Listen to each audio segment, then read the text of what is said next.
O ano é 1325. A boa notícia: você está vivo. A má notícia: as pulgas também. Sua cama é um colchão de palha meio podre, recheado de insetos e feno que cheira a chão de celeiro, porque foi o chão de um celeiro há 3 meses. Não existe espuma viscoelástica, nem travesseiros e, com certeza, nada de lençóis de algodão egípcio. Só uma manta de lã que não é lavada desde o último inverno e agora pesa quase tanto quanto uma vaquinha, de tanta sujeira acumulada. Você pisca quando o sino da igreja repica à distância. É a versão medieval do despertador, só que mais alto e, de algum modo, ainda menos piedoso. Sua casa é uma cabana de madeira de um cômodo, sem janelas, com um charmoso conceito aberto, em que família, animais e insetos domésticos compartilham o mesmo espaço. O cheiro?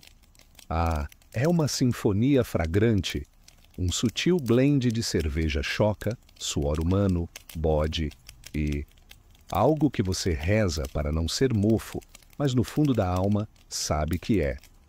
Velas perfumadas não foram inventadas, e mesmo que fossem, derreteriam no seu piso de terra. Você tenta se espreguiçar, mas se arrepende na hora. O ar está gelado e suas articulações doem. Você tem 22 anos, o que, em termos medievais, é praticamente meia-idade. Sua coluna estala como porta velha de madeira e seus joelhos soam como um saco de pedras sacudido por um camponês confuso. Levantar da cama é uma aposta. O piso ou está molhado da chuva de ontem à noite, que pinga pelo telhado de palha, ou está crocante por causa de algo que a galinha do vizinho fez. De qualquer forma, seus pés descalços agora fazem parte do ecossistema. E privacidade. O que é isso? Sua família inteira e talvez um primo aleatório que nunca foi embora acorda ao seu lado. Não há quarto, cortina, meu momento. É tudo comunitário. Bem-vindo amanhã na Europa medieval, onde você nunca está realmente sozinho, porque parasitas, roedores e mais 8 pessoas estão sempre com você. E isso é só o começo do seu dia. Daqui só piora. Você conseguiu se arrastar para fora do seu monte de feno do horror. Parabéns! Agora, a natureza chama. E não é com educação. Está berrando. Aqui é o ponto em que você começa a sentir falta do banheiro moderno. Não há privada, assento, papel higiênico, descarga, nem mesmo um desentupidor levemente ressentido no canto. No século XIV, aliviar-se é uma aventura, um experimento social e muitas vezes um pequeno evento público. Se você é camponês, seu banheiro provavelmente é um balde de madeira atrás da casa, que já está cheio porque o tio Wolfstan passou mal à noite depois de comer nabos estragados. O cheiro é bíblico. Você prende a respiração, faz o que precisa e aí vem o golpe final: jogar na rua. Sim, na rua. Supostamente você grita algo como "Garde-lou" antes de despejar pela janela. Francês antigo para cuidado aí embaixo. Sinceramente, ninguém se mexe rápido o bastante. Ruas em vilas medievais são esgotos a céu aberto, um charmoso rio de dejetos humanos, fezes de animais e líquidos de origem misteriosa que você prefere não examinar. Se você tem a sorte de viver em uma cidade com latrinas públicas, parabéns! Dá para sentar ombro a ombro com desconhecidos num barracão onde privacidade é mito e ventilação é piada de mau gosto. Dá até para bater papo, mas tente não respirar fundo. Papel higiênico. Nunca ouviram falar. A maioria limpa com palha, folhas, trapos, musgo ou, se estiver se dando um luxo, um retalho de lã. Às vezes, nada. O que talvez explique por que apertos de mão ainda não eram populares. E em castelo deve ser melhor, certo? Mais ou menos. Você pode ter um garderobe Um buraco na parede que despeja seus dejetos diretamente no fosso. Ótima ideia, exceto pelo fato de que seus inimigos sabem disso. Sim, atacantes às vezes escalavam pelo duto de dejetos. Falar em entrar pelos fundos ganha novo sentido. Então, seja camponês ou barão, ir ao banheiro na Idade Média é um ritual de humilhação. É frio, é público, é perigoso e nunca deixa de ser nojento. Um escorregão na pedra molhada e você está de cara nos restos da humanidade. E você ainda nem escovou os dentes. Já chegamos lá. Você sobreviveu ao banheiro. Merece uma recompensa, certo? Talvez um bom café da manhã, algo quentinho, delicioso, reconfortante. Desculpe, isto é a Europa medieval. Nada é reconfortante aqui. Café da manhã, se é que dá para chamar assim, é um negócio sombrio. Não tem ovos beneditinos, máquina de café acordando, muito menos torrada com avocado. Você se senta ou se agacha perto do fogo diante de uma tigela de madeira com algo que parece raspado da sola de uma bota enlameada. Bem-vindo à sua ração diária de pottage. Um ensopado grosso e gosmento, feito do que der para achar. Grãos, raízes, talvez alguns feijões, se a sorte sorrir. Fica fervendo na mesma panela por dias, às vezes semanas. Novos ingredientes simplesmente são jogados por cima dos antigos. Menos uma receita e mais um experimento comestível contínuo. Ao lado, um naco de pão tão duro que poderia desviar flechas. Feito de centeio ou cevada, muitas vezes reforçado, com serragem, bolotas moídas ou outras criatividades, porque trigo é fantasia de rico. Esse pão não é seu amigo. Você não fatia, você negocia com ele. E para beber? Nada de suco de laranja ou latte de aveia. Você bebe cerveja. Sim, cerveja. Aí 6 is. Por quê? Porque a água está infestada de parasitas e sujeira. Então você começa o dia com small beer. Pouco álcool, alta sobrevivência. Crianças bebem também. Ninguém gosta, mas pelo menos não mata imediatamente. Carne ou queijo? Só sonhando. Isso fica para domingos e dias de santos. E apenas se o seu senhor estiver generoso. A maioria dos camponeses come carne poucas vezes por ano. Fruta fresca? Só na estação. E não já fermentada em vinho. Especiarias? Nem pense, a menos que você seja realeza. Uma pitada de pimenta custa mais do que seu salário do mês. Sal é tão valioso que fica trancado. Então você mastiga seu pão arenoso, engole sua cerveja medieval e tenta não pensar no rato que talvez tenha beliscado seu mingau à noite. Café da manhã não energiza você. Ele simplesmente acontece com você. E agora que você está adequadamente subalimentado, é hora de trabalhar como se sua vida dependesse disso. Porque depende mesmo. Você comeu seu café da manhã triste e agora vai se vestir. Não que vá ajudar.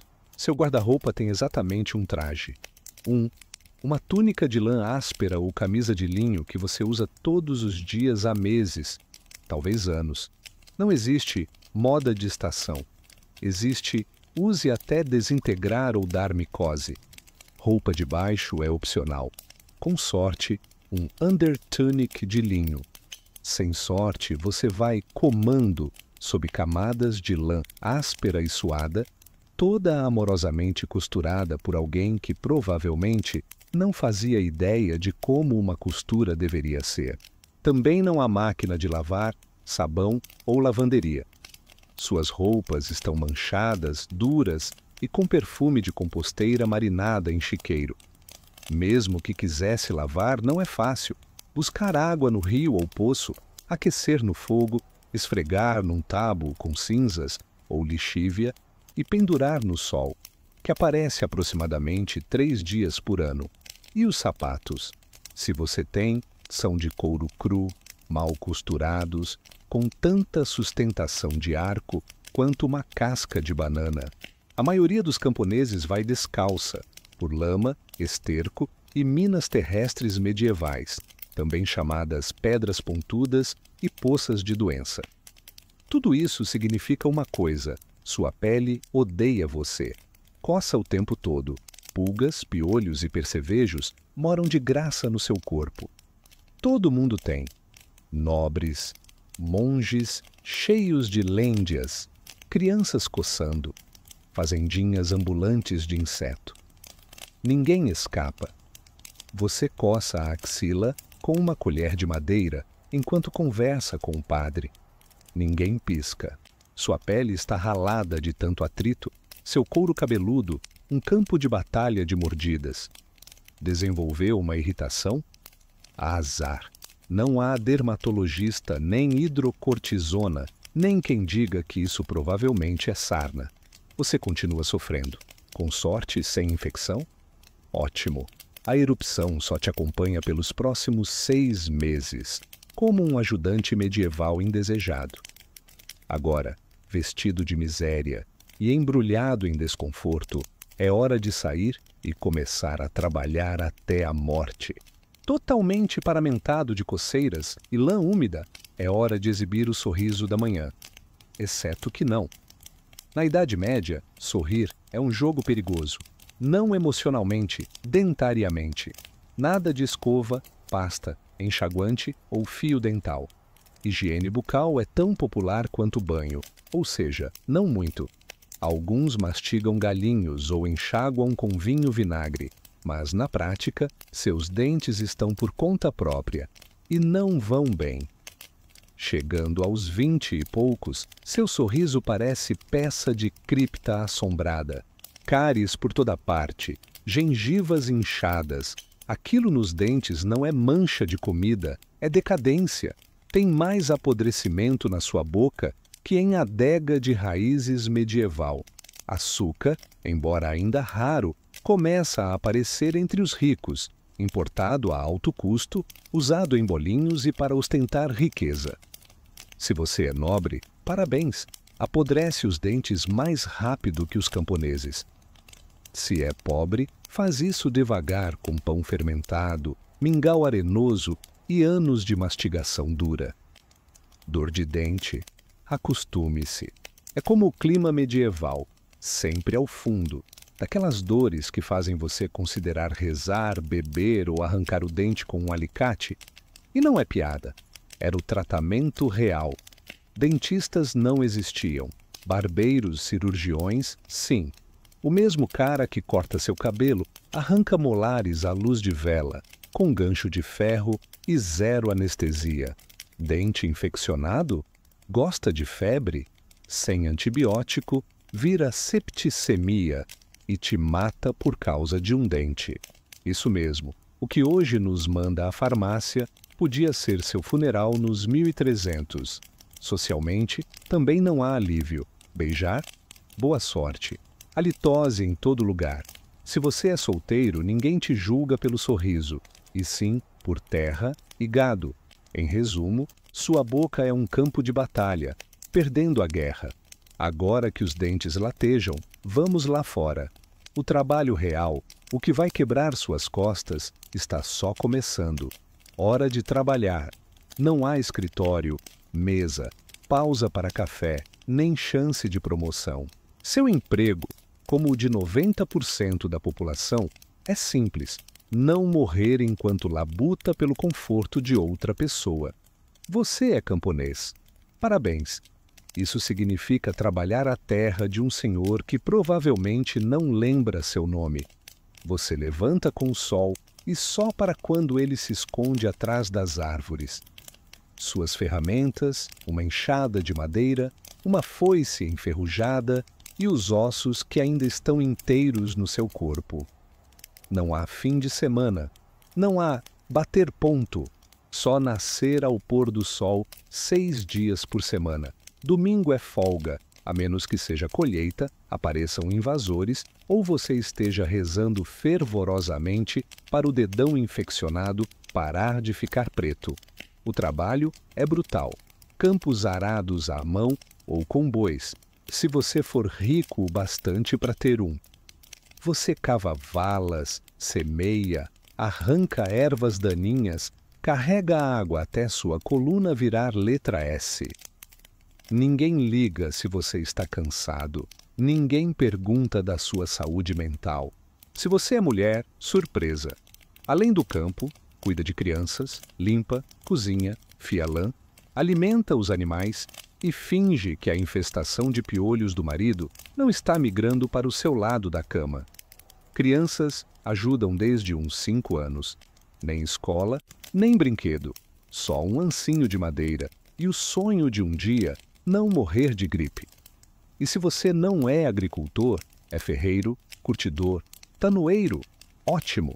Trabalha com fogo, químicos ou vísceras o dia todo em barracões, sem ventilação. Pagamento? Sobrevivência. Benefícios? Sangrar de vez em quando. Quebrou um osso? Azar. Teve febre? Beba cerveja morna e continue. Não dá para parar. Se não trabalha, não come. E se não come, a Europa medieval tem solução. Chama-se ser substituído. Então você agarra a pá, ignora as bolhas e segue cavando. Na Idade Média, seu trabalho não é carreira. É teste de resistência em câmera lenta. Com as costas em chamas, falemos do clima. Na Idade Média, temperatura é menos sobre estações e mais sobre castigo vindo do céu. No inverno, nada de isolamento, aquecimento central ou vedação. Paredes de madeira com frestas por onde dá para arremessar uma galinha. Janelas cobertas de pano, não vidro. O fogo no lar é lindo na teoria, mas você não tem lenha suficiente. Cara demais. E coletá-la na floresta às vezes é ilegal. Sim, dá para ser executado por pegar o graveto errado na floresta errada. Você se encharca na sua túnica de lã úmida, agacha junto às brasas moribundas e ainda acorda com o nariz congelado.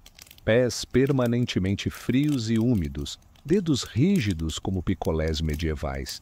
Gangrena não é diagnosticada, chamam de azar. Verão parece melhor? Errado. Sua casa vira forno de barro, sem ventilador, sem brisa cruzada, sem desodorante. Você soa por baixo das camadas, mas não pode tirá-las. Mostrar pele é escandaloso e convida a queimadura, picadas e julgamento social. Moscas fazem a festa, atraídas pelo corpo não lavado e pelo cheiro do ensopado de bode da semana passada, ainda fermentando no canto. Mosquitos unem no ouvido enquanto você tenta dormir. Isso se der para ignorar gritaria dos vizinhos e choro de bebês. Nos campos, o sol te assa, sem protetor, sem chapéu, a menos que tenha feito um de palha como um espantalho desesperado. E o pior, você ainda tem que trabalhar. Insolação se chama passar mal. Ou você treme na sua choupana, torcendo para os dedos chegarem à primavera, ou derrete na única meia enquanto as coxas assam de atrito. E o que não muda, faça o tempo que fizer. A roupa ainda coça, a comida ainda é terrível, e o próximo trabalho está te esperando. Bem-vindo ao controle de clima medieval. Não existe. Com sede, quer se refrescar, queria jogar um pouco de água no rosto para despertar deste sonho febril e úmido. Azar. Na Idade Média, água não é sua amiga. Tenta te matar silenciosamente. Beber. O córrego parece fresco e cristalino, digno de filme de fantasia. Spoiler, não é. Rio acima, alguém acabou de despejar um urinol. E se não isso, um porco morto está em decomposição.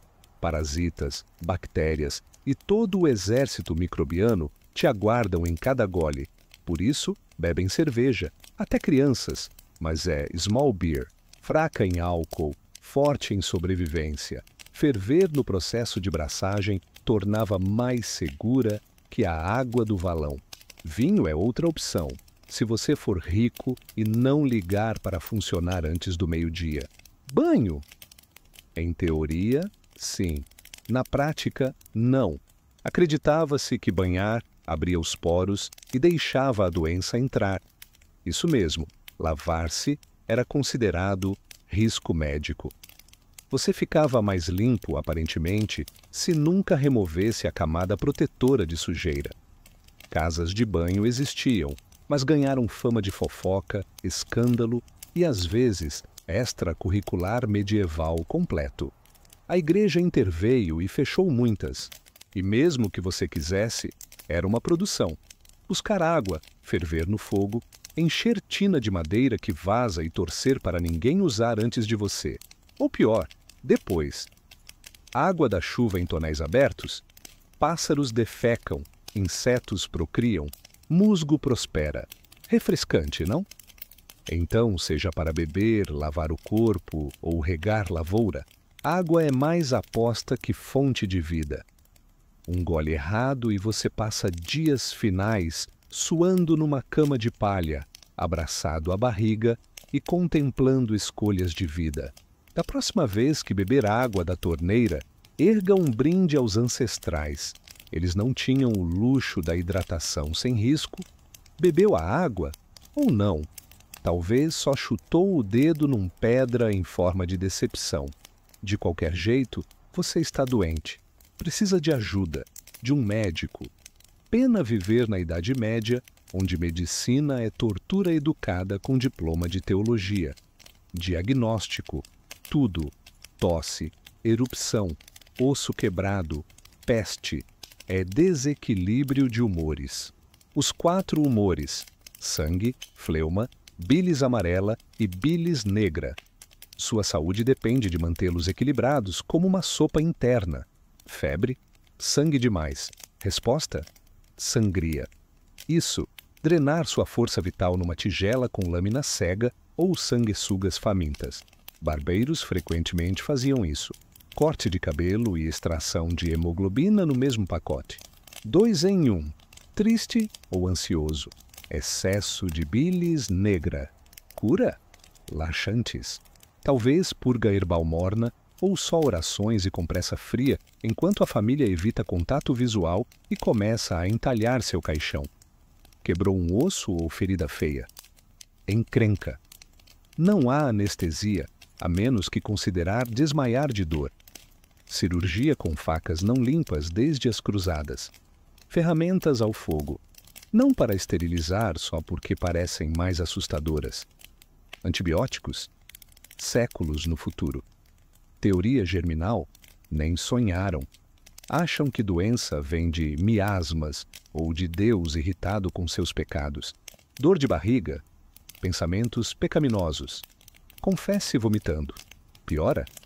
Mais sanguessugas, talvez besouros triturados e um padre ao lado dando extrema unção. Estão preparando a cura chamada morte. Se por milagre você melhora, todos assumem que Deus teve pena. O médico leva o crédito e a sanguessuga é promovida. Medicina medieval é menos curar e mais sobreviver ao tratamento. Depois de um dia de trabalho, piolhos e sanguessugas, finalmente é hora de comer. Você cambaleia de volta à choupana, estômago roncando, pronto para a única alegria restante. Uma refeição quente. Más notícias. A comida provavelmente quer te matar. Conservação? Não existe. Sem geladeira ou freezer. Só sal, fumaça ou esperança do frio preservar. Carne, se houver, pendurada há dias, coberta de moscas, marinada em salmoura duvidosa e possivelmente compartilhada com um rato. Pão é a base da dieta. E nem ele é seguro.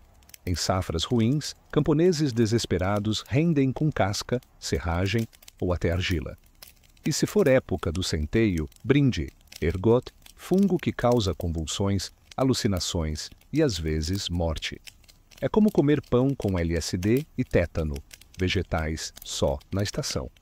E sabe o que está sempre na estação? Nabos, muitos nabos, cozidos, amassados, boiando no pottage, que lembrando, é um pântano quente de ingredientes misteriosos, fervendo desde o funeral do seu bisavô.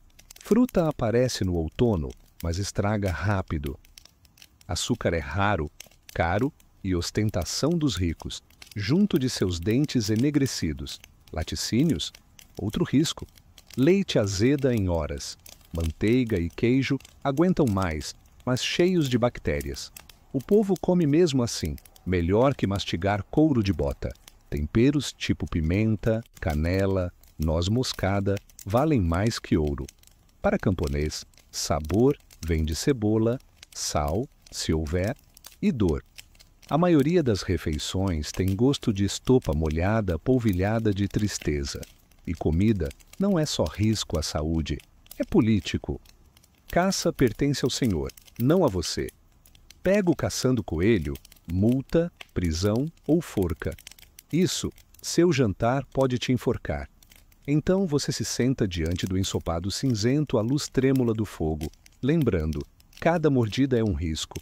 Mas você come, porque na Idade Média, comida não nutre. Testa você. Anoitece. Você trabalhou, sofreu e mal digeriu o ensopado suspeito. Parece que o dia está acabando? Não relaxe, Deus está olhando. O padre também. E sua vizinha Inês com certeza vai te dedurar se você faltar à missa. Na Europa medieval, religião não é parte da vida, é a vida. A igreja controla seu calendário, suas leis, sua educação, se você sabe ler, seu nascimento, casamento, morte e tudo no meio. Pense nela como sua senhoria espiritual, e você vive devendo aluguel. O dia é pautado por sinos de oração.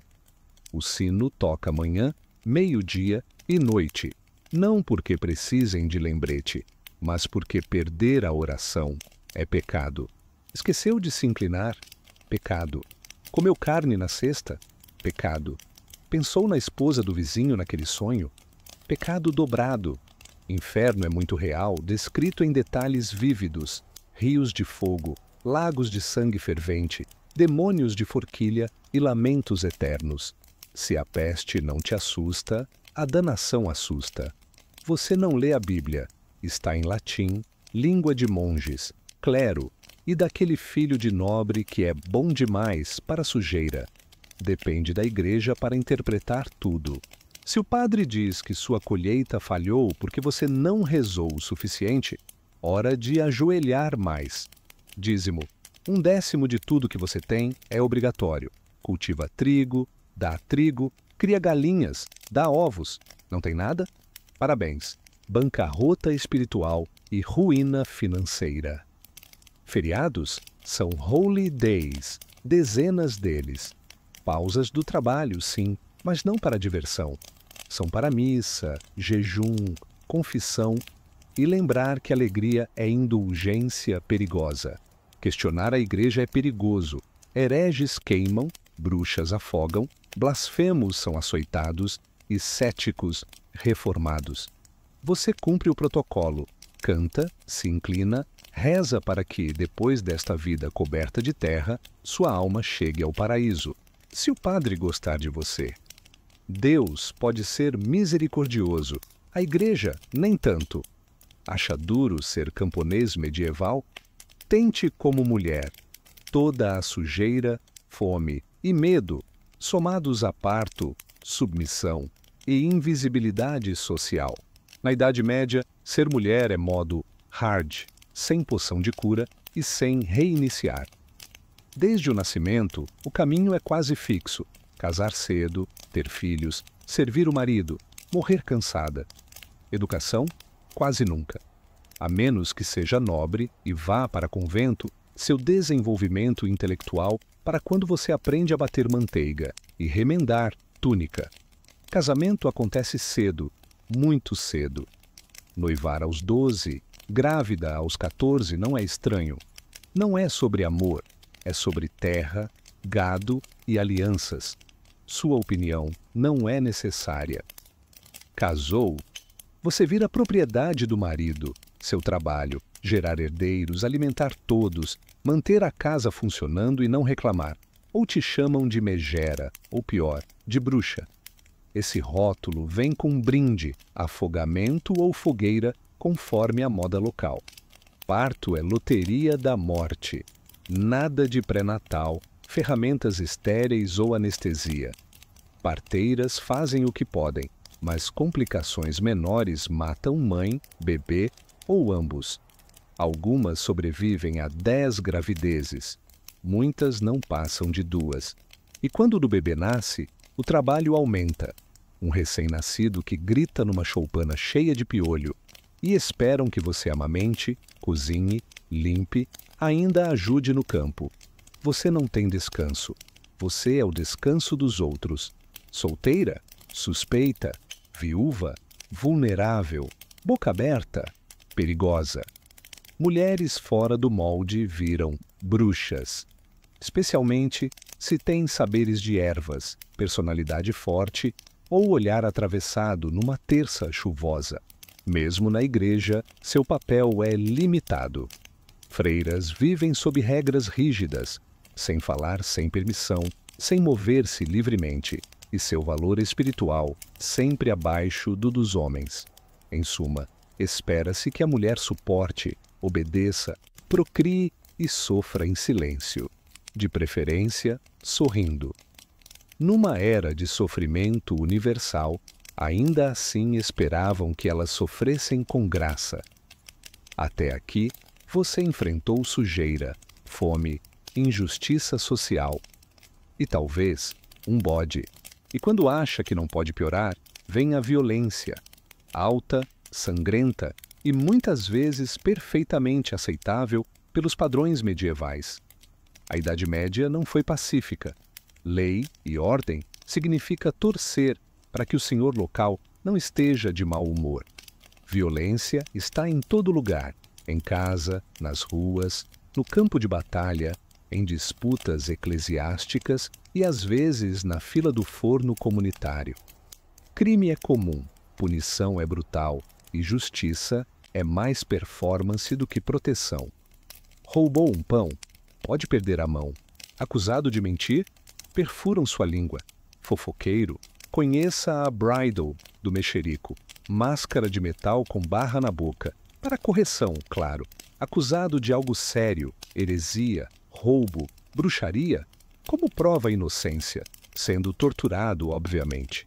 Bem-vindo ao julgamento por ordália. Enfia a mão em água fervendo para pegar uma pedra. Se cicatriza sem infecção em 3 dias, é inocente. Se não, culpado. Ou joga-se no rio. Se afundar, inocente e morto.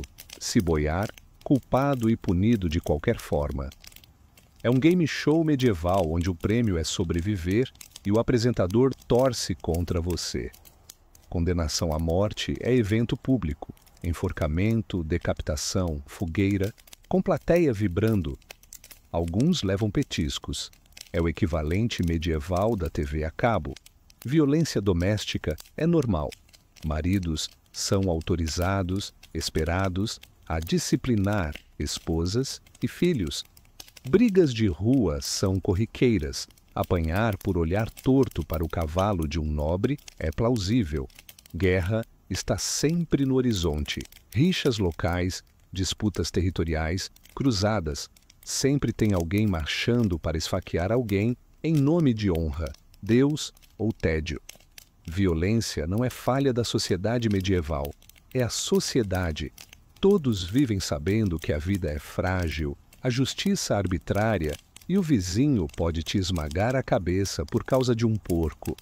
Ande com cuidado, olhos baixos e nunca confie em quem carrega um porrete. Você passou por piolhos, sanguessugas, miséria sem lavanderia e a ameaça de desmembramento público. Agora vem o capítulo final: morte precoce e sem glamour. Se você respira após os 40, é praticamente celebridade.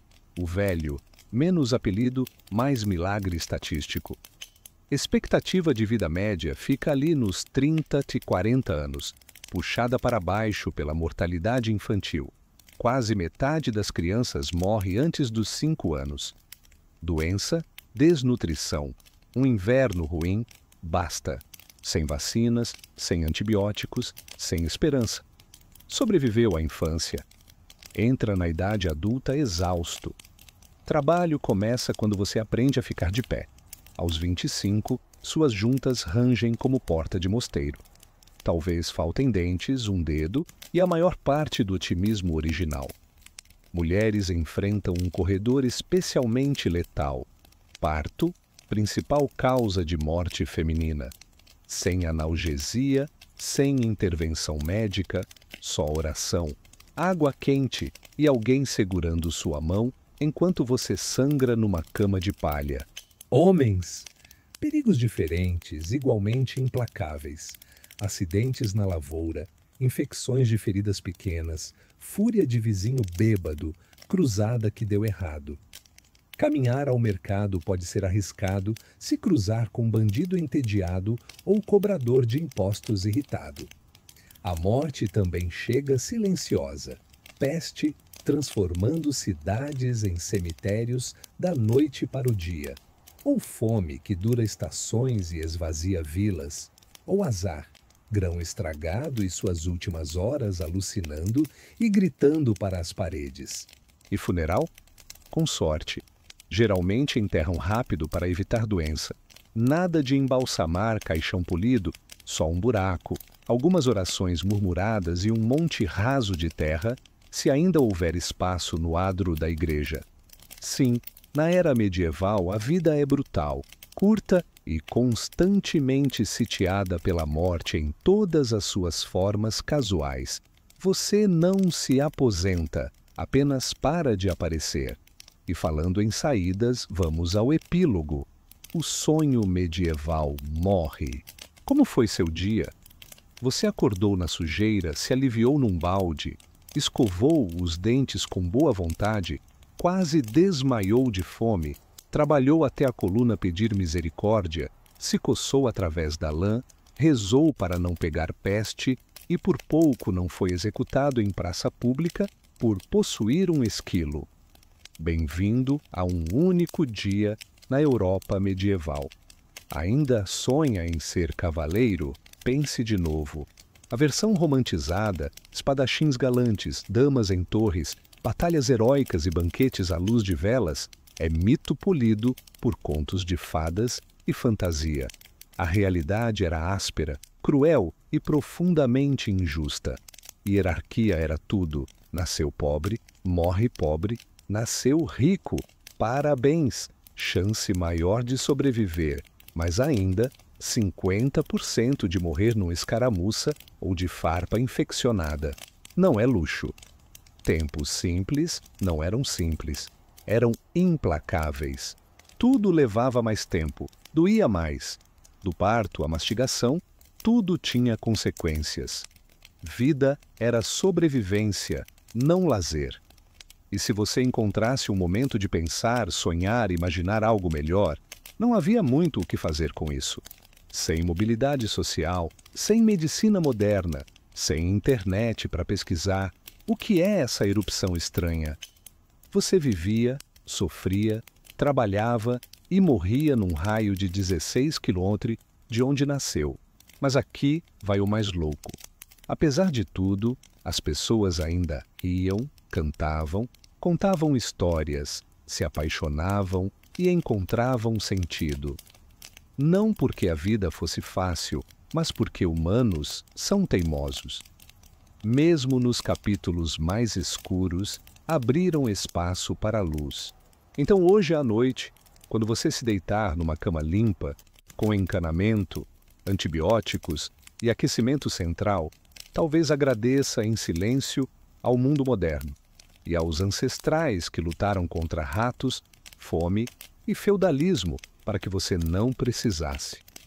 Muito antes de se tornar Catarina, a Grande, imperatriz de toda a Rússia, mestre das reformas e símbolo de ambição, ela era apenas Sofia, nascida Sophie Friederike Auguste von Anhalt-Zerbst, em 1729, filha de uma família principesca alemã pouco influente. Seu ducado na Pomerânia era minúsculo, quase irrelevante em termos de poder. Mas Sofia tinha algo que nenhum título poderia dar: inteligência afiada, charme calculado e uma ambição silenciosa que queimava por dentro. Sua educação foi rígida. A mãe, Johanna, era fria e calculista, não uma figura materna amorosa, mas uma escaladora social obcecada por prestígio. O pai, um oficial prussiano, era mais distante do que disciplinador. Desde cedo, Sofia aprendeu a andar na linha entre obediência e estratégia. Lia vorazmente, falava várias línguas e observava o ambiente antes de agir. Habilidades que se tornariam ferramentas de sobrevivência no ambiente mais cruel da Europa, a corte russa. Quando a imperatriz russa, Elisaveta Petrovna, buscou uma esposa para seu herdeiro, o grão-duque Pedro, ela procurou fora da Rússia. Pedro era de origem alemã e acreditava-se que uma noiva estrangeira seria mais maleável e grata, logo, mais obediente. Sofia se encaixava perfeitamente, nobre, luterana, a ser convertida, gentil e educada. Aos 14 anos ela foi chamada à Rússia.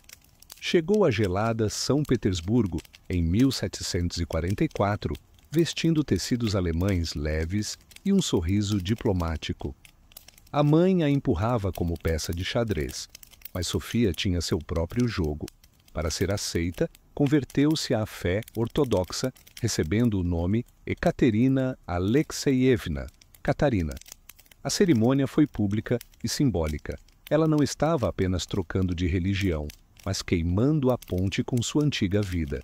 Ninguém poderia prever então traições, revolução, iluminação e império estavam no caminho daquela adolescente silenciosa. No momento em que pisou no solo russo, Sofia deixou de ser peão. Começava a planejar ser rainha. O casamento com Pedro não foi conto de fadas. Desde o início, parecia uma sela dourada. Pedro, herdeiro ao trono, não era príncipe encantado. Era imaturo, estranho e obcecado por brinquedos militares. Preferia brincar com soldados de chumbo a governar, ou demonstrar carinho pela esposa. Alguns relatos dizem que ele sequer consumou o casamento por anos. Enquanto ele rejeitava a Rússia, Catarina se dedicava a ela. Aprendeu a língua, estudou a história, assimilou os costumes ortodoxos. Ela queria pertencer, ele queria fugir. A corte russa era um ninho de víboras, espionagem, fofocas, paranoia. A imperatriz Elisaveta ainda reinava, mas sua saúde declinava.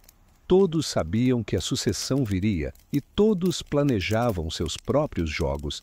Catarina era vigiada, cartas lidas, amizades observadas, cada gesto escrutinado. Não podia confiar no marido, na mãe, que ainda conspirava para outros interesses, ou nos criados. Mas ela era paciente. Fez aliados discretos, militares, estudiosos, nobres influentes. Enquanto Pedro se queimava politicamente, Catarina cultivava poder na sombra. Lia filósofos iluministas, Voltaire, Montesquieu, e sonhava com um país grande, racional, educado. Um dia pensou, não seria apenas esposa, seria imperatriz. De verdade, só havia um obstáculo. Pedro precisava deixar de ser obstáculo. Em 1762, a imperatriz Elisaveta morreu. Pedro III assumiu o trono e destruiu tudo em meses. Ele ofendeu a igreja, insultou a nobreza, irritou o exército, elogiou a Prússia, inimiga histórica da Rússia, ameaçou divorciar-se de Catarina. A corte fria, o povo indignado, o exército furioso. Catarina viu a abertura. Com apoio militar e ajuda especial do general Grigori Orlov, seu amante, ela montou um golpe. Vestida de farda, montou a cavalo, liderando os soldados até São Petersburgo.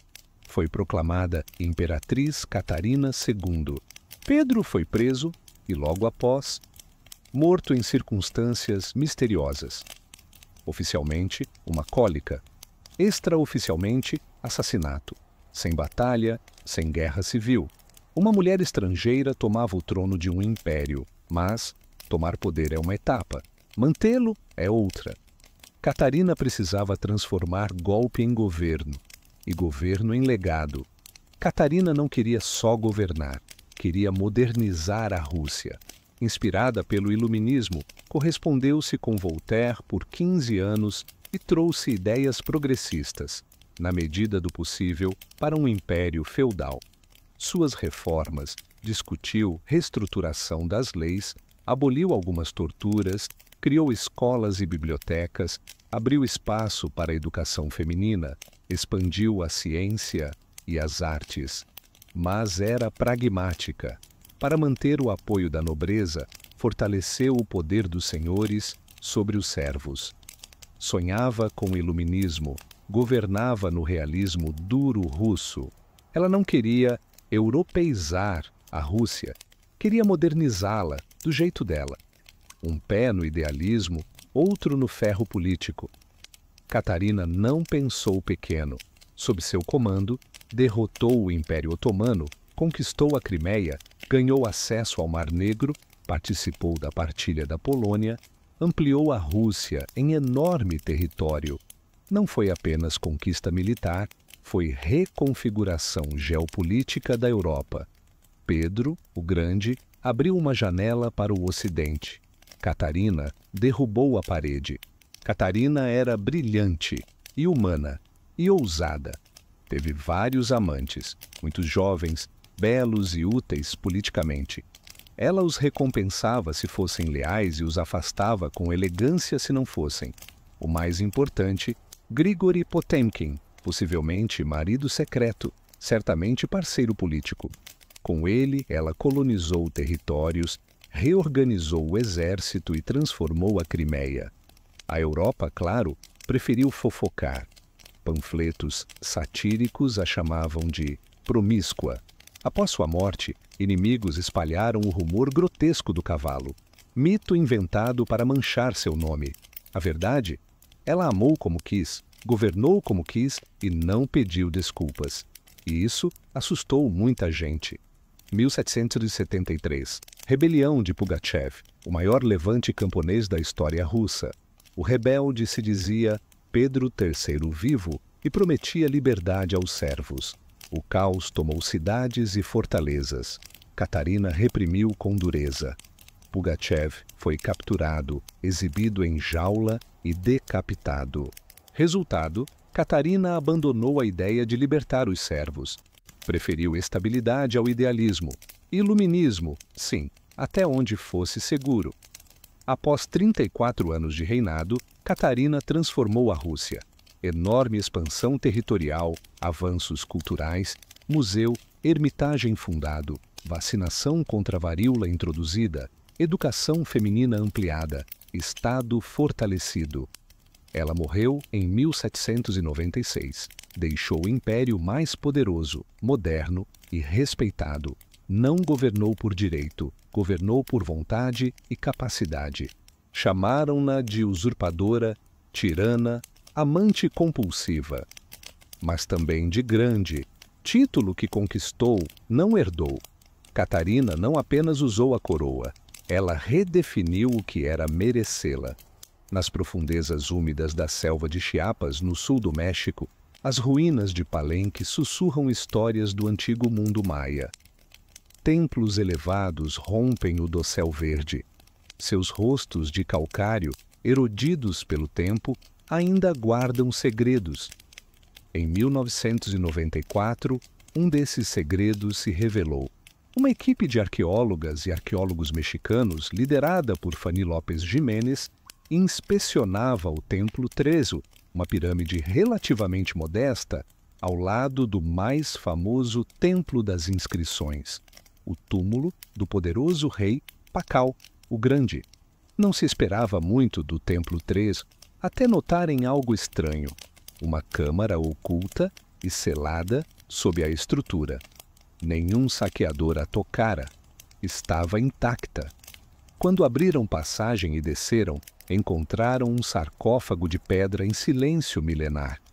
O ar pesava séculos. Ao levantarem a tampa, uma poeira vermelha ergueu-se como fumaça, um vermelho brilhante e chocante. O interior estava coberto de cinábrio em pó, sulfeto de mercúrio usado em ritos. E, dentro daquela névoa carmesim, jazia o esqueleto de uma mulher. Fora sepultada com cuidado e reverência.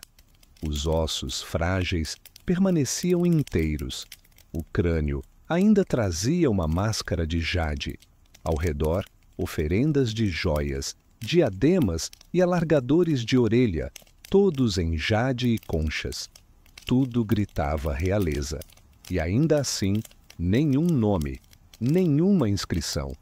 Um dos sepultamentos femininos mais ricos da Mesoamérica. E um enigma completo.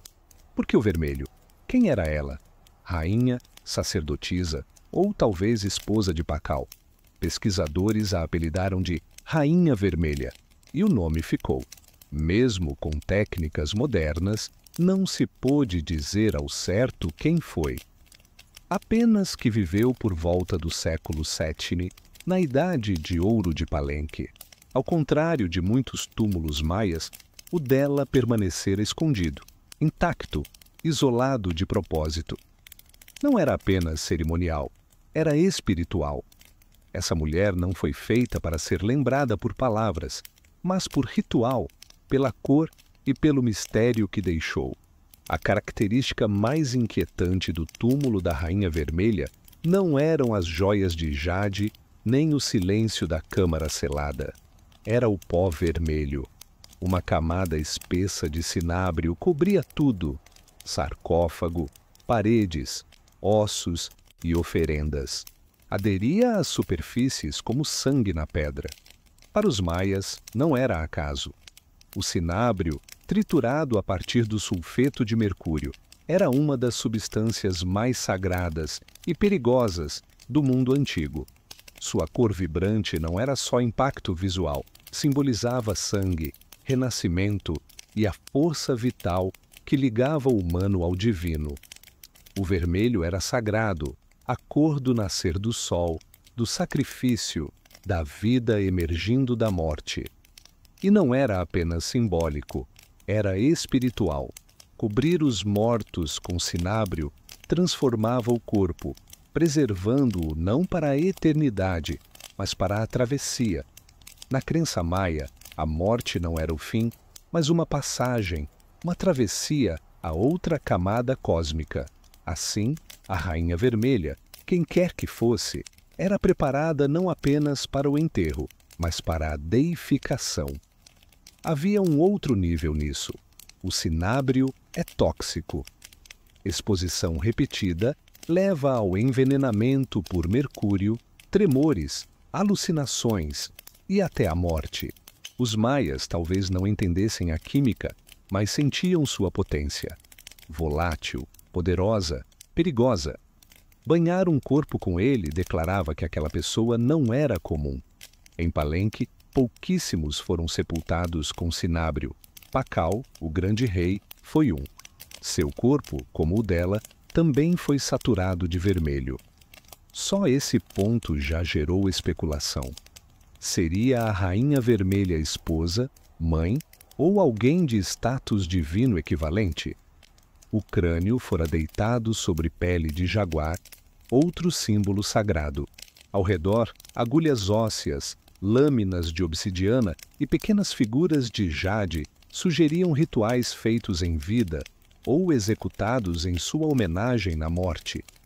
Cada detalhe do enterro contava uma história sem palavras, poder velado pelo segredo.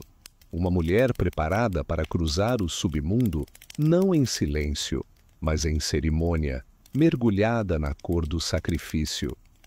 Em torno daqueles restos tingidos de vermelho, havia um mundo de silêncio, quebrado apenas pelo brilho do jade, da concha e da obsidiana. Não eram enfeites quaisquer, eram oferendas, escolhidas para acompanhá-la na jornada ao além, Xibalbá. De um lado e de outro, colares de jade, frios e pesados, ainda radiantes após 1.300 anos sob a terra. O jade não era só belo, era sagrado, símbolo de vida eterna do verde do milho, da vitalidade da selva e do hálito dos deuses. Só a elite era sepultada com jade. Na Rainha Vermelha cobria o peito, os pulsos e as orelhas, sinal claro de que em vida detinha influência, talvez mesmo o favor divino. Entre os objetos mais tocantes estava a máscara funerária de jade, assentada com delicadeza sobre o rosto. Diferente das máscaras douradas do Egito, esta era contida, feita de dezenas de pequenas tecelas formando os contornos do crânio. Tinha função ritual, proteger a alma, preservar a identidade, apresentá-la como divina aos olhos dos deuses. Perto dos ossos, agulhas de osso, lâminas de obsidiana e artefatos de concha, talvez ferramentas rituais ou símbolos de status como sacerdotisa, curadora ou matriarca real. Um alfinete ósseo trazia um entalhe fino, intencional, um eco diminuto de uma voz perdida no tempo. Aos pés e nas bordas do túmulo, vasilhas cerâmicas ainda seladas, outrora cheias de oferendas, comida, bebida ou incenso para sustentar seu espírito na travessia. Os maias concebiam o pós-vida como jornada arriscada, feita de camadas e provas. Esses itens não eram luxo, eram necessidade. Aos nossos olhos, a tumba é íntima, não excessiva, mas intencional. Sem ouro, sem carruagens, sem pompa, apenas objetos com peso espiritual. Era um mapa para a alma. Por essas relíquias, vislumbramos como os maias entendiam a morte, não como fim, mas como transição de poder. A Rainha Vermelha não foi enterrada para ser esquecida. Foi preparada para ascender. Apesar da grandiosidade, a Rainha Vermelha deixou um vazio perturbador. Nenhum nome, nenhuma inscrição adornava seu sarcófago. Nenhum glifo nas paredes a identificava. Ela era claramente poderosa, mas quem? Desde a abertura do túmulo, estudiosos tentam ligar os pontos. A teoria mais convincente propõe que a Rainha Vermelha seria Tsakbu Ajau, esposa de Kinich Janaab Pakal, o mais célebre governante de Palenque. Tsakbu Ajau foi mais que consorte.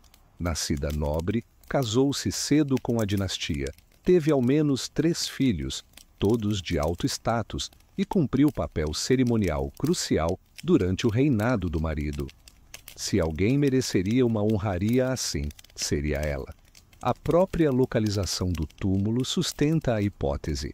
A poucos metros do grandioso sepulcro de Pakal, no Templo das Inscrições, uma proximidade que sugere pareamento deliberado, marido e esposa, governantes, também na morte. E há o cinábrio. Só 2 sepultamentos em Palenque foram encontrados cobertos tão intensamente, o de Pakal e o da Rainha Vermelha. É improvável que seja coincidência. Ainda assim, o mistério persiste. Testes de DNA foram conduzidos em ambos os restos mortais para tentar confirmar a conexão. Os resultados foram inconclusivos. Os ossos femininos não mostraram vínculo materno direto com Pakal, o que não invalida um laço conjugal. Casamento não partilha sangue. Alguns sugerem que poderia ser Sakykkuk, a poderosa mãe de Pakal, que governou como regente antes de ele atingir a maioridade. Outros levantam a hipótese de uma grande sacerdotisa, irmã ou ancestral, cujo nome se perdeu na erosão da história. Mesmo assim, o conjunto de evidências aponta com mais força para Tsakbu Ajau, rainha de título, mãe de reis e contraparte espiritual de Pakal. A ausência de nome pode não ser descuido, mas intenção. Na cosmologia maia, a alma perdurava não por monumento, mas por ritual, símbolo e sussurro da terra. Assim, a Rainha Vermelha permanece suspensa entre a lenda e a verdade. Uma mulher que governou, lembrada não em pedra, mas em escarlate e silêncio. Para compreender a Rainha Vermelha, é preciso entender o mundo de onde veio. Um mundo em que as mulheres maias, sobretudo as reais, tinham mais influência do que se imagina. Na civilização maia, a política era assunto de família. Mulheres reais não eram consortes passivas, eram diplomatas, sacerdotisas e articuladoras de poder. Conduziam rituais, patrocinavam templos e desempenhavam papéis cruciais na manutenção da legitimidade dinástica. Seus sangues eram capital político, usados para forjar alianças e assegurar pretensões ao trono. Tome-se Sakkiuk como exemplo, mãe de Pakal, o Grande. Com o trono vago, ela tomou o poder e governou como rainha regente até o filho alcançar a idade. Não foi tampão, foi governante, emitindo decretos e tocando obras. Sem ela, Pakal talvez jamais ascendesse. E não foi caso único. Em cidades como Yaxilã, Naranjo e Calakmul, inscrições mostram mulheres em cerimônias maiores, em diplomacia de guerra e às vezes governando de fato. Muitas aparecem em estelas e murais com penachos elaborados e regalias, lado a lado com reis, ou acima deles. Seus nomes foram gravados em glifos, foram lembradas até que deixaram de ser. Séculos depois, com a chegada dos espanhóis, muito disso se perdeu. O olhar colonial viu mulheres nativas como figuras silenciosas num mundo de homens. A arqueologia conta outra história. Papéis de gênero complexos, com poder negociado, não apenas herdado. Esse contexto lança nova luz sobre a Rainha Vermelha. Ela pode não ter reinado em nome, mas seu sepultamento, rico, sagrado e ao lado de Pakal, sugere que era pilar central da ordem real. Sua máscara de jade não era decoração, era símbolo de identidade, de poder exercido em vida e protegido na morte. Seu sangue pode ter sido a cola que manteve a dinastia de Palenque coesa. No mundo maia, uma rainha não era apenas rainha, guardiã da linhagem sagrada, voz no rito, ponte entre deuses e homens. A Rainha Vermelha pode ser anônima para nós, mas em sua época não era sem voz. Ela não foi sepultada apenas com tesouros, foi enterrada em arquitetura carregada de propósito, atravessada por cosmologia maia, simbolismo ritual e desenho intencional. Seu túmulo não é mera cova, é portal para a eternidade. Seu corpo foi encontrado dentro do Templo Trezo, uma das pirâmides menores no coração de Palenque, mas sua proximidade ao Templo das Inscrições, onde repousa Pakal, é reveladora. Templos maias não eram erguidos ao acaso. Sua disposição era sagrada, guiada por astrologia, mito e legado dinástico. O Templo Trelo se eleva com modéstia diante do vizinho mais grandioso, mas esconde algo mais íntimo, uma cripta selada, intocada, preservada. Construída no miolo do templo, acessível por escadaria íngreme e estreita. Uma descida que parece simbólica, jornada ritual ao submundo. A câmara é sóbria, de pedra talhada, hermeticamente selada por mais de 1300 anos. Sem glifos nas paredes, sem murais, talvez de propósito. Não é espaço para os vivos interpretarem, mas para os mortos se transformarem. No centro, o sarcófago repousa como altar, em calcário, ecoando o grande caixão de pedra de Pakal. Enquanto a tampa de Pakal traz entalhes famosos de renascimento cósmico, a tumba da Rainha Vermelha é mais contida. O foco é interno, o corpo, o cinábrio, o rito da morte. Ainda assim, a arquitetura sussurra sentidos. O alinhamento leste-oeste espelha a marcha do sol, da vida à morte. O espaço, pequeno e potente, deliberado e íntimo, um santuário para alguém venerada. Templos maias eram pontes entre céu, terra e submundo. ser ali sepultada elevava além do humano. O lar eterno da Rainha Vermelha não é pós-escrito, é santuário cuidadosamente construído, onde morte vira transformação. Seus ossos descansam na pedra, sua essência no cinábrio, sua memória na própria arquitetura, um templo que fala sem palavras para dizer, ela importou. Para os antigos maias, morte não era fim, mas limiar, passagem sagrada ao submundo chamado Xibalbá. Para alguém como a Rainha Vermelha, essa travessia não era apenas espiritual, mas também política, cosmológica e profundamente ritualizada. Os funerais seguiam coreografias apoiadas no mito, guiando a alma por camadas e provas do além. Textos e ícones maias mostram Xibalbá como labirinto de escuridão, rios de sangue, desafios e senhores da morte. Só quem fosse ritual e espiritualmente preparado completaria a jornada.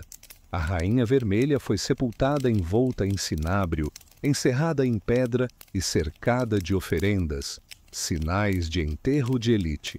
A mais, as agulhas ósseas e lâminas de obsidiana sugerem autossacrifício, ferramentas simbólicas de ritos que ela pode ter realizado em vida ou que foram representados no funeral para fortalecer seu espírito. A máscara de jade, montada peça a peça, não era adorno, vaso espiritual preservando rosto e identidade para o encontro com os deuses. Para os maias, o rosto espelhava a alma e a alma precisava ser reconhecida. As vasilhas cerâmicas talvez trouxessem chocolate, milho, água ou pulque para sustentá-la no outro mundo.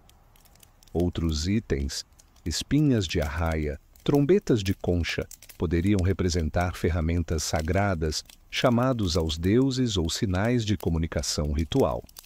Enterro não era adeus, era transformação. Os maias viam ciclos, morte como semente, sepultamento como plantio, pós-vida como renascimento. Reis e rainhas eram encarnações terrenas de deuses.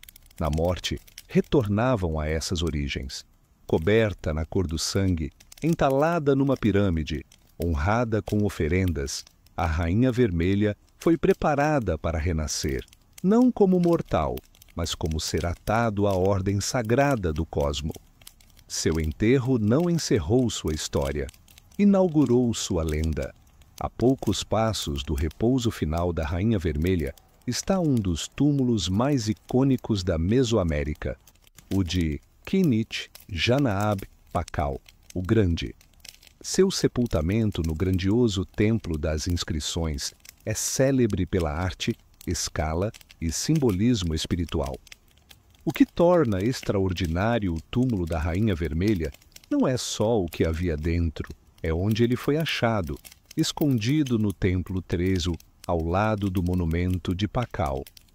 Em Palenque, onde cada templo era posicionado com intenção cósmica, essa proximidade não é acaso, é declaração. Muitos estudiosos creem que a Rainha Vermelha era Dzakbu Adjau, a consorte de Pakal. Embora seu túmulo careça de inscrições, as semelhanças entre os sepultamentos são marcantes. Ambos cobertos de cinábrio, ambos em pirâmides, ambos com jade e ambos tratados com reverência extrema. Os rituais espelham-se como duas metades de uma mesma narrativa sagrada. A tampa de Pakal o mostra caindo na árvore do submundo, cena cósmica de morte e renascimento. O túmulo mais simples da Rainha Vermelha não traz iconografia equivalente, mas o símbolo está no pareamento. Se Pakal encarna o Sol, viajando no submundo para renascer, ela pode encarnar a Lua, força feminina de curso misterioso. Juntos, personificam uma dualidade cósmica, masculino e feminino, rei e rainha, sol e lua, ordem e ritual. No mito maia, o governo não é singular, mas relacional. A harmonia do cosmos exige equilíbrio, e esse equilíbrio se estende à corte.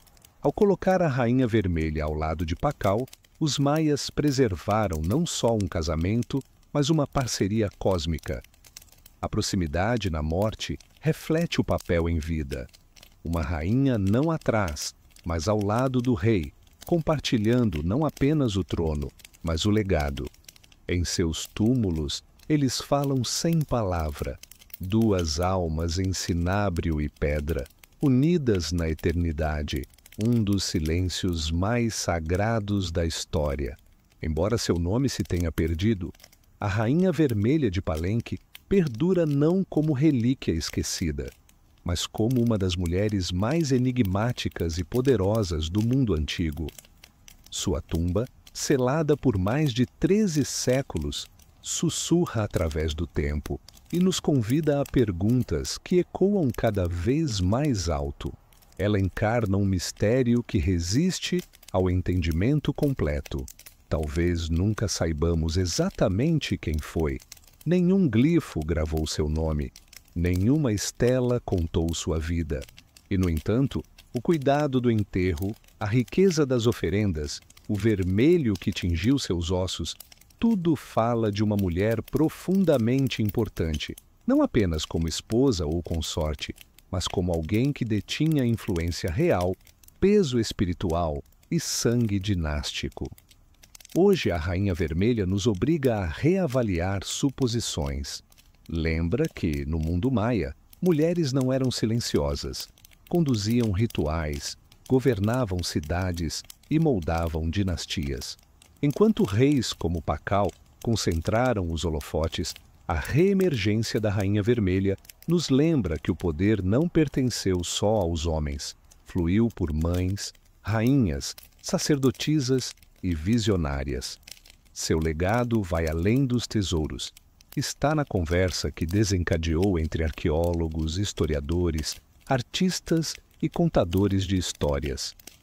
Cada conta de jade, cada camada de cinábrio, cada escolha arquitetônica no templo nos diz algo deliberado. Esta mulher importou. E talvez essa seja a parte mais extraordinária de sua história. Não o que sabemos, mas o que ainda não sabemos. A Rainha Vermelha ensina que história não é coleção de fatos, mas um quebra-cabeças vivo. Um desejo humano de se ligar ao passado. Nesse sentido, seu legado ainda se desdobra. Ela jaz envolta em vermelho, a cor da vida e do sacrifício, do sangue e do renascimento. Seu rosto, outrora oculto por máscara de jade, agora nos encara pela ciência, pela arte e pelo assombro. Ela permanece sem nome, mas não sem voz. Misteriosa, mas não esquecida. Talvez tenha governado um reino em vida. Na morte, governa algo maior, a imaginação. Seu túmulo foi selado em pedra, sua história escrita em silêncio. E ainda assim, de algum modo, ela fala.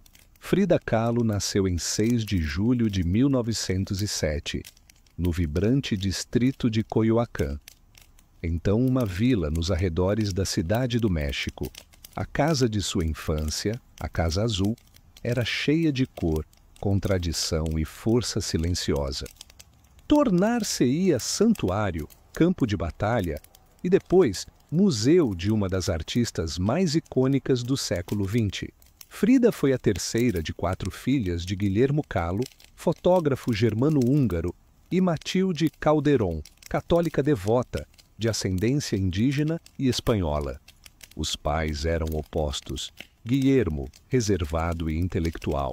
Matilde, religiosa e emocionalmente distante. Frida herdou o olhar artístico e introspectivo do pai e a resiliência feroz da mãe. Quando criança, era imaginativa, franca e ousada. Lia vorazmente e fazia perguntas que adultos preferiam evitar. Aos 6 anos, contraiu pólio, que deixou sua perna direita mais fina e fraca. Ela disfarçava com saias longas, mas nunca permitiu que a limitasse. A doença a manteve de cama por meses e a isolou de outras crianças. Nesse período, aproximou-se do pai, que a incentivou a se exercitar, pedalar e manter a mente afiada. Ao contrário da maioria das meninas da época, Frida não aspirava a ser apenas esposa ou dona de casa. Queria ser médica. Aos 15, entrou na prestigiosa Escola Nacional Preparatória da Cidade do México, uma das poucas alunas. Destacou-se pela inteligência, pela verve rebelde, pelo pensamento radical e pelo estilo único. Juntou-se aos Cachuchas, grupo de jovens intelectuais que debatiam filosofia, literatura e política. Frida se atraía por revolução, por ideias que desafiavam a tradição. Mesmo antes do acidente de ônibus que marcaria seu corpo e da fama que marcaria seu legado, Frida Kahlo já se pintava no mundo com arestas vivas, ideias sem pedir desculpas e uma identidade grande demais para caber em expectativas alheias. Não estava apenas crescendo em Coyoacán, preparava-se para refazer a si mesma por inteiro. Em 17 de setembro de 1925, a vida de Frida Kahlo se partiu em duas: a garota que fora e a mulher obrigada a se tornar. Naquela tarde, ela subiu num ônibus de madeira com um namorado, Alejandro Gomes Arias, após a escola. Riam, se provocavam e provavelmente discutiam. Frida não fazia nada pela metade.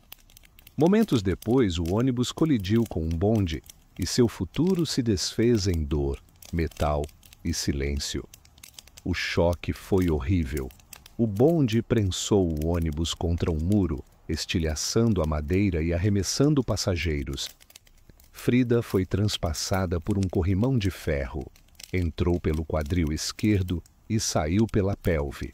A coluna partiu em 3 pontos: a perna direita, estilhaçada, o pé, deslocado, clavícula e costelas, fraturadas, ombro, fora do lugar, abdômen, perfurado.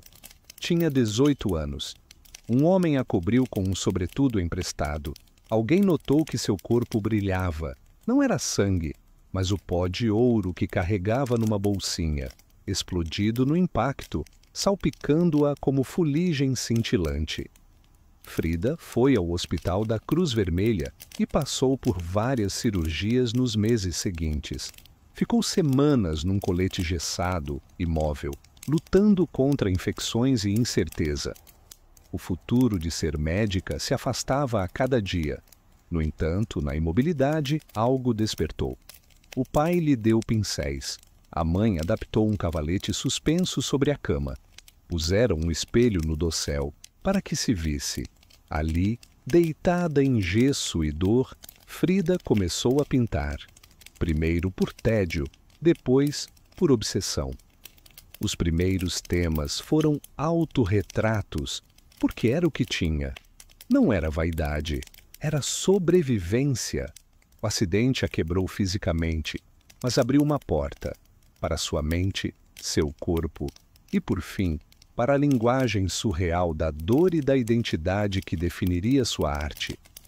A garota que queria curar os outros começou a se curar, pincel a pincel.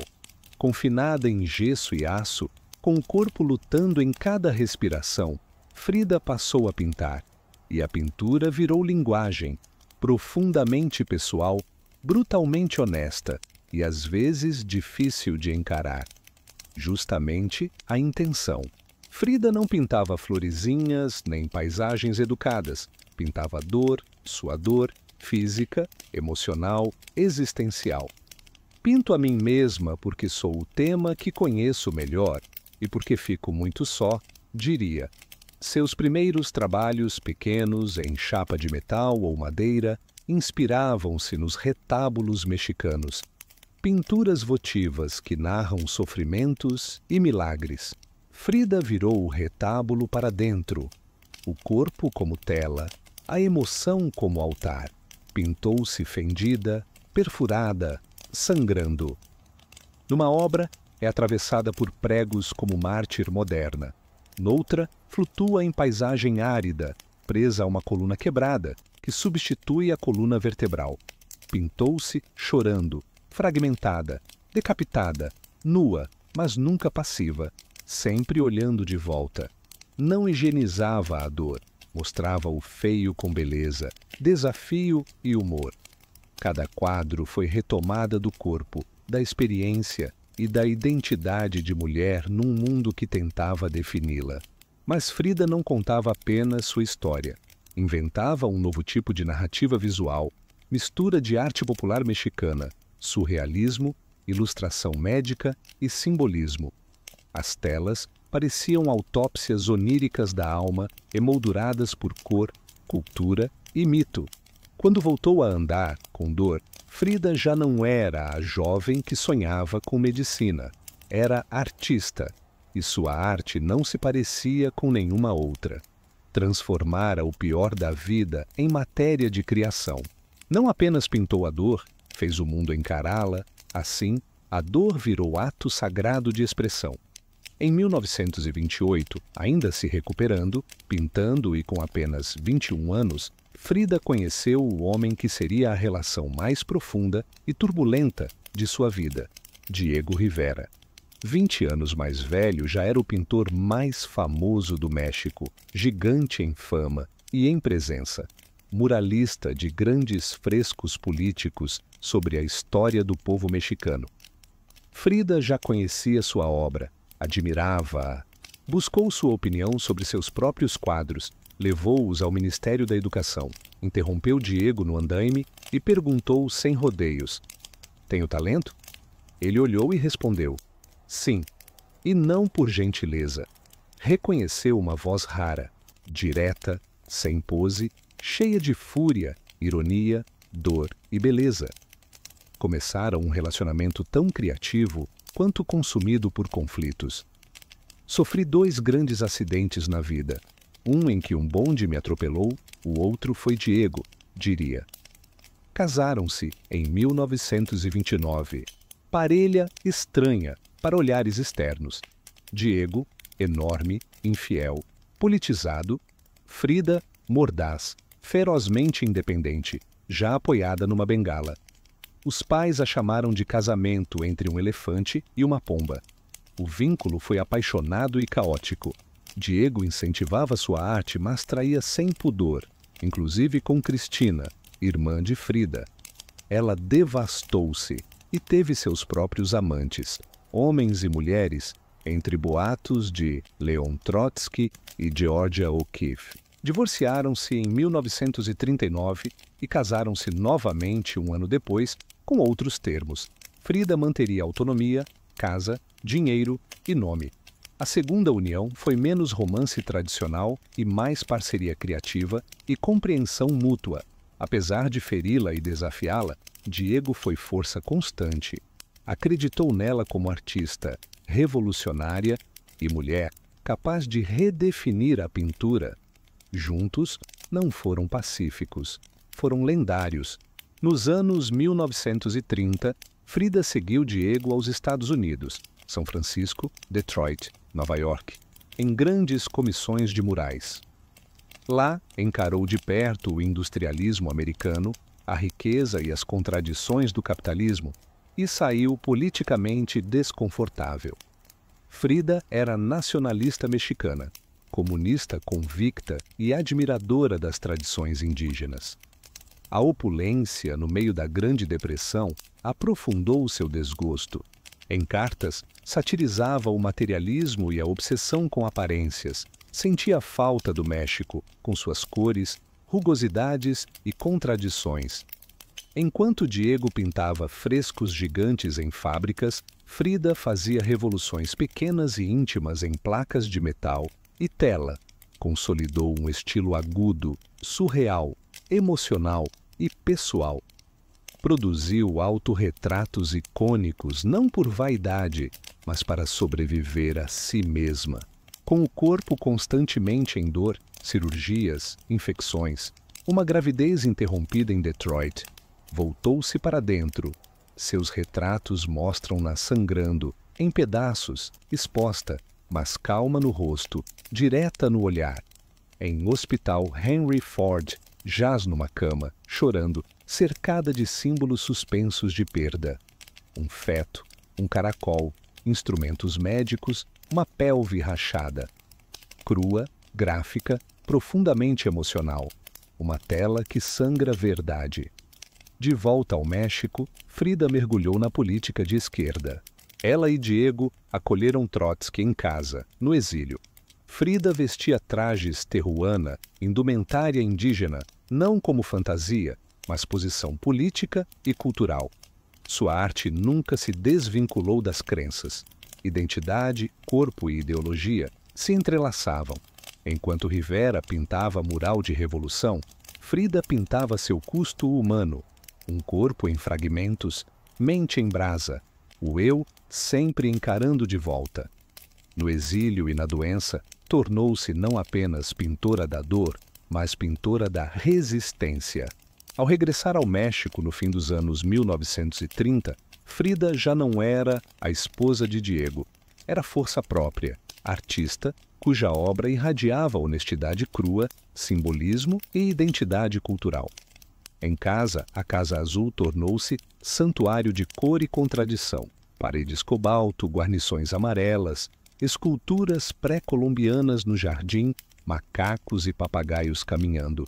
A casa parecia extensão viva de sua imaginação, mistura de tradição e rebeldia, elegância e terra.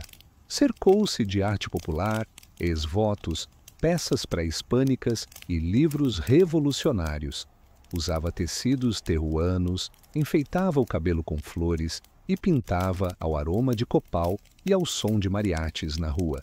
Essa fase foi uma explosão criativa. Pinturas mais intricadas, mais simbólicas e mais políticas.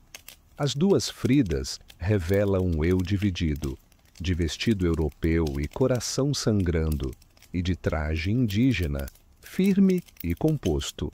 Autobiografia visual de amor, perda e herança. Em 1939, expôs em Paris. Picasso, Breton e Kandinsky a exaltaram. Mas, mesmo entre surrealistas, Frida destoava. Eles pensaram que eu era surrealista, disse. Não era. Nunca pintei sonhos. Pintei minha própria realidade. Pintou o México, não cartão postal, mas país vivo, pulsando em caveiras, beija-flores, corações, espinhos, milho e sangue. Enquanto a voz artística crescia, o corpo declinava, cirurgias, infecções, dor constante. Ainda assim, pintava deitada, engessada, presa em coletes, com dedos crispados no pincel. Não regressou para repousar, voltou para reclamar poder, pela pintura, pela política e pelo abraço destemido de si mesma. Nos anos 1940, o corpo continuou a traí-la. Coluna em colapso, infecções crônicas na perna direita, mais de 30 cirurgias, longos períodos em cama, coletes e trações que esticavam ossos. Ainda assim pintava. Cada tela, desabafo e ato de resistência. As obras ficaram mais escuras e desafiadoras. A dor não se escondia em metáforas. Em A Coluna Quebrada, ela se apresenta rachada, atravessada por pregos, com uma coluna jônica partida no lugar da espinha. Rosto estoico, olhar inabalável. A dor não era apenas tema, era companheira, antagonista e musa. Sua voz política cresceu, filiou-se ao Partido Comunista Mexicano, marchou, escreveu cartas ferozes e denunciou imperialismos. Quando não pôde mais andar, apareceu em protestos de cadeira de rodas, erguendo cartazes e gritando palavras de ordem. Em 1953, ganhou sua primeira individual no México. Tardia celebração.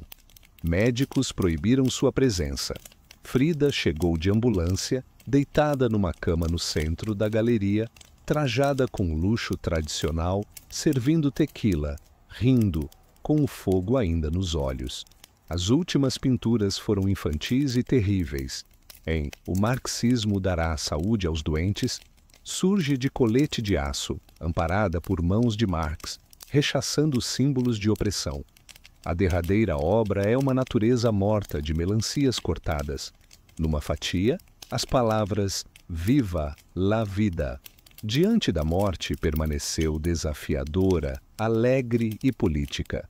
Seus últimos autorretratos já não eram só retratos, eram atos de revolução, pintados na dor e assinados com vida. Em 13 de julho de 1954, aos 47 anos, Frida Kahlo morreu onde nasceu, na Casa Azul, em Coyoacán. A causa oficial foi embolia pulmonar. Íntimos sussurraram algo mais profundo. Doença, sim, mas também exaustão, por dor, por cirurgias, pela longa guerra com o próprio corpo. Dias antes, participou de protesto contra o golpe da CIA na Guatemala. Frágil, em cadeira de rodas, insistiu em ir, punho cerrado no ar. A revolução foi seu último batimento. Seu diário final foi curto e cortante. Espero que a saída seja alegre e espero nunca mais voltar. O funeral ocorreu no Palácio de Belas Artes, o mais prestigioso do México. O corpo, coberto pela bandeira vermelha do Partido Comunista Mexicano, recebeu a vigília de amigos, família, artistas e revolucionários. Diego Rivera ficou inconsolável. Chamou-a de o grande amor de sua vida. Embora suas traições quase a tivessem quebrado. Nos anos seguintes, algo extraordinário aconteceu. Frida recusou desaparecer. Primeiro, seu nome sussurrou no circuito de arte. Difícil de catalogar. Demais, política para surrealistas. Demais, surreal para tradicionalistas. Aos poucos, sua imagem, história e desafio ressoaram. Nos anos 1970 e 1980, à medida que feministas e estudiosos resgatavam vozes esquecidas, a dela ficou mais alta. Já não era apenas pintora, virou símbolo da dor feita beleza, do feminismo nascido da resistência, da identidade mexicana sem pedido de desculpas, da dissidência, da deficiência, da autenticidade. O rosto, monocelha, olhar direto, flores, tornou-se ícone. Sua casa virou museu, o diário, texto sagrado. Suas obras, tesouros de museus globais. Viveu à sombra de Diego. Na morte, deu um passo à frente.